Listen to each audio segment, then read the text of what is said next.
So I should provide the proper context here. So in Australia, there's been a bit of a Me Too movement that's kicked off in Canberra and around politics in general, mostly revolving and starting around Brittany Higgins, who reported a sexual assault in Canberra, so in Parliament. So literally the equivalent of like the White House or something like that, or the House of Reps. And then, yeah, it's kind of just cascaded on to other women coming forward, the Attorney General being accused of historic sexual assault, and, you know, a lot of heat, quite rightfully, around the Parliament and mostly around the government, which is the Liberal Party for Australia, which is kind of the equivalent of the Tories, the Conservative Party, and in England, the UK, and then also, I guess, kind of like the equivalent of the Republican Party, although politics-wise, they're really probably closer to the Democrats, just given the skew in Australia. Yeah.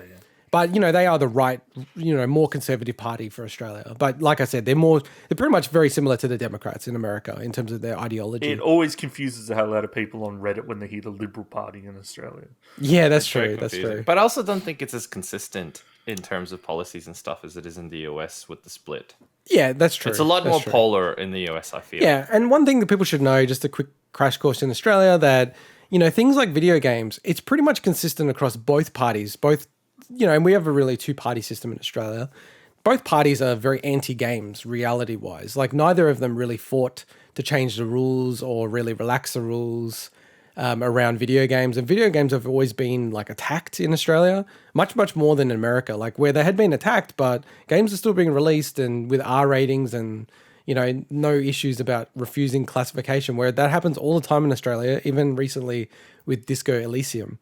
So this week, our Home Affairs Minister, who probably will likely be the Defence Minister shortly, actually came on the attack.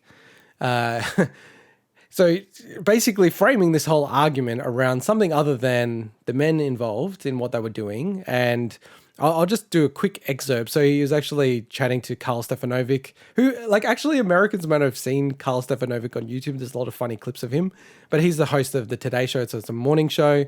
And essentially, Peter Dutton did call out that just talking about teenage boys and girls and TikTok, but the passage that we're interested in is where he said, if you're playing Grand Theft Auto as a 13-year-old boy, and lots of teenage boys will do, you can go in that game, not just, you know, drive cars recklessly. You can go for a lap dance. You can go and shoot police. And so we need to have a broader conversation about the influences on those young boys, both in a family setting and a societal setting, and particularly online. So I'm going to let you open up the batting, Swinny.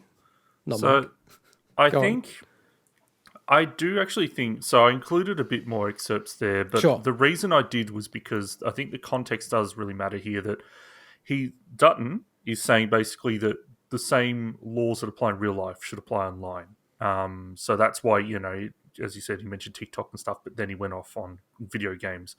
Look, this is an absolutely ridiculous statement. I understand the sentiment that he's putting across, that, you know, that they, you know, that we want to teach the right values to, you know, to young boys and young men about, you know, treatment of women, but to then link it to video games, I mean, look, this is just it's a broken record at this point.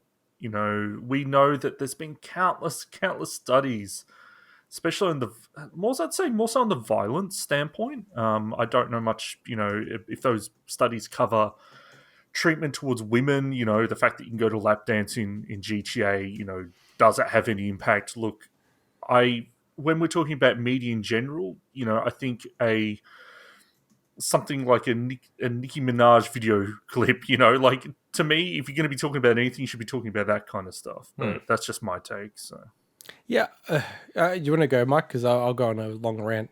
Otherwise, I could go on long rants as well. The only thing I would say, and this isn't in P Diddy's defense or anything like that, is it's not like he came out and said that's it. You know, this is absolutely the reason why this is happening. We need an inquiry into this thing. We need to spend millions of dollars looking into how video games are creating a whole generation of absolutely violent boys, blah, blah. It was like one comment that, of course, is going to be taken by the media and pasted everywhere because, you know, we're in the industry of gaming and we talk about gaming. But I don't think it's necessarily, he's not going to go out and all of a sudden have an inquiry. It's just a comment that he made because of, I don't think he's an ignorant guy or anything like that. It's just, it's one of those knee-jerk reactions where you just talk about one thing, link it to another thing in a passing comment without necessarily, you know, making a big deal out of it, if that makes sense.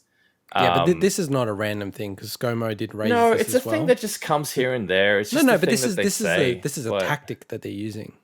But a tactic towards what? A tactic to you know, pass the buck towards something else? Mike, 100%. it's your favorite thing, Mike. It's, oh, look, shiny thing. Yeah, I feel like it's that. But I feel like they're not actually even going to bother going and seriously looking and addressing anything that they talk about. It's not like they're going to do an inquiry on how video game violence affects kids. You know, I guarantee they're not going to do that. I wouldn't put well, they might, but I highly doubt it. He's raised it before, Mike. He's raised it before. I know, but they raise a lot of shit before, and nothing ever actually seriously gets done about it, if that makes sense.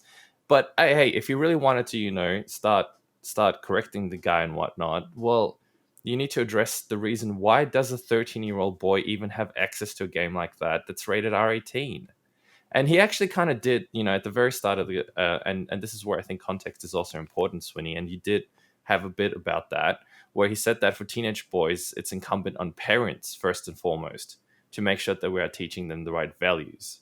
And I think, you know, either it's inconsistent or he doesn't quite connect the dots, or he is actually connecting the dots, but not really saying it properly, that a 13-year-old boy probably shouldn't be playing that game in the first place.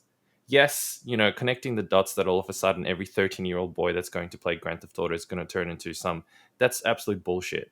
I think the three of us used to play those kind of games when we were about that age. I played Duke Nukem when I was, you know, 12 or 13 or something. Do I go around harassing women and, you know, killing people and doing shit? I've got images from PAX to prove that you do. Like, it's ridiculous, and I think it's the same with any of this. Oh yeah, sure.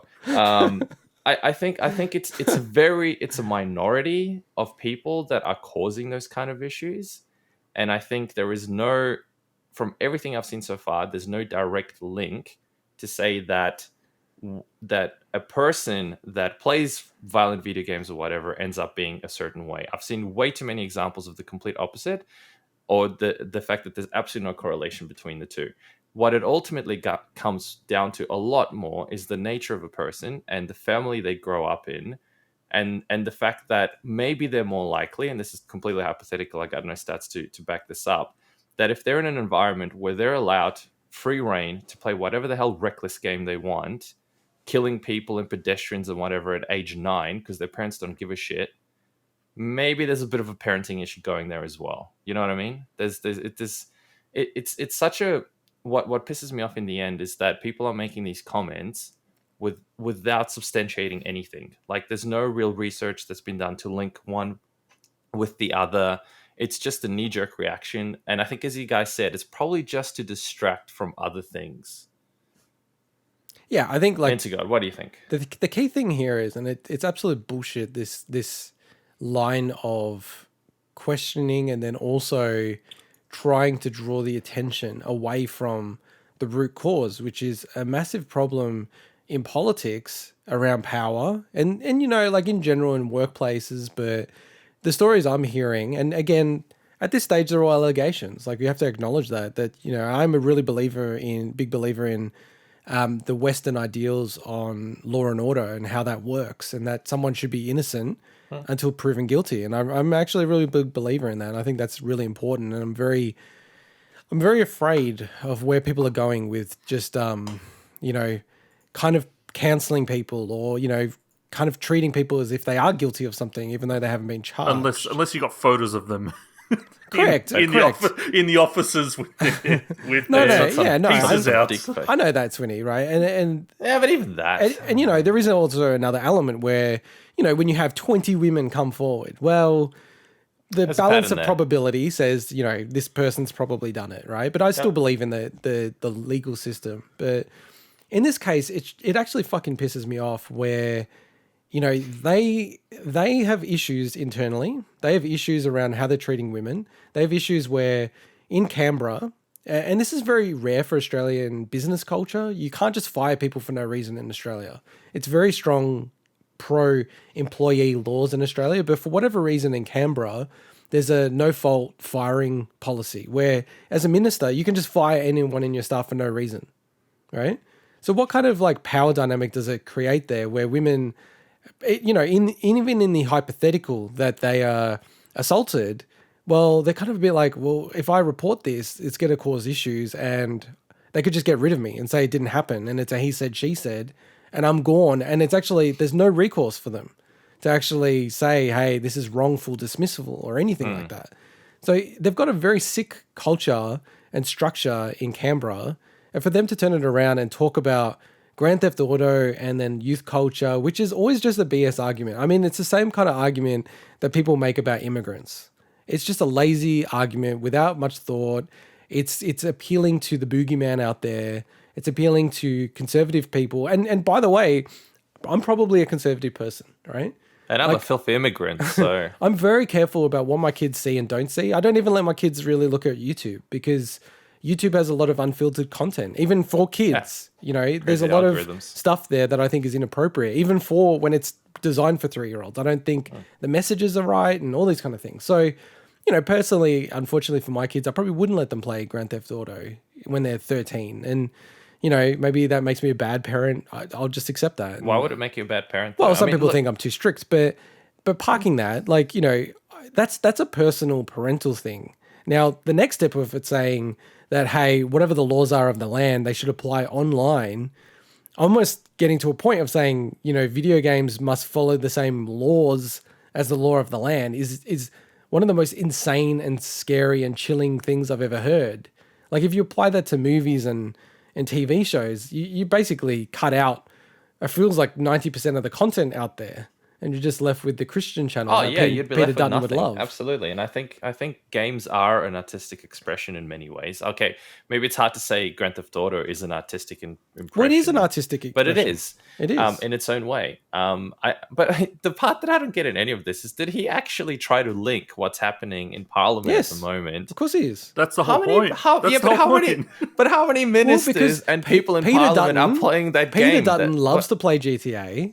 Well, that's what I'm saying. Do they the only way themselves that his play argument GTA? Makes any sense? Are the people who are accused of these alleged Christian Porter is a mad GTA. He plays GTA online all the time. I forgot that. He's like the number one GTA player in all of Oceania, is he?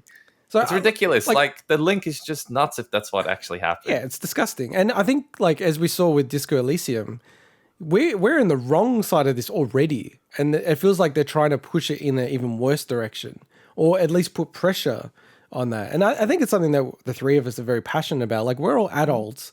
I should be able to play whatever goddamn game I want to choose. And there's a lot of games I will find repulsive and I don't want to play. But that's a choice as an adult in a free society. It shouldn't be a choice by someone like Peter Dutton and his type and his mentality of choosing what media I can or cannot partake in. And it makes me sick, actually. And honestly, like, if they keep pushing this is something I would be really passionate to fight against, because Australia, like, I feel like the Australian gaming media hadn't pushed hard enough to try to change the way that we're treated in this country. It's ridiculous. It's like a nanny state on steroids, post Disco Elysium, and just how we're going with those kind of things. So I think it's a bit of a watch this space, and we'll see if it gets worse, see how much traction Peter Dutton gets with his comments, and, you know, how much pressure they try to apply in that space or not. And talking about Disco Elysium, he also noted that apparently there was a review done into Australia's classification laws last year. Apparently, like, they haven't taken action on whatever that report is yet. So I don't know if that means that there's changes coming to our classification for. I could only assume for the worse. I can't see. I was going to say for better or worse. Yeah. Yeah, because we also have a lot of censoring with movies as well that a lot of people hadn't realized. So censoring with movies, censoring with I know this is a weird to bring it up, but it is part of the discussion. I think, is it only Canberra that you're allowed to technically make pornography in or something? Yeah. Yeah, like I there's think the all these NT in really Canberra. interesting laws, that Yeah. we have, which, it's. Yeah, and it's funny because laws, the critical part of laws are they enforced? So that law isn't enforced, right? But you don't see, in Hollywood and in Los Angeles, a lot of that stuff is produced there. You don't have big production houses in Australia for that kind of content. So, yeah, it's a watch this space. I don't know. I'm going to try to rile you guys up and the audience if this gets traction, because this is actually really annoys me.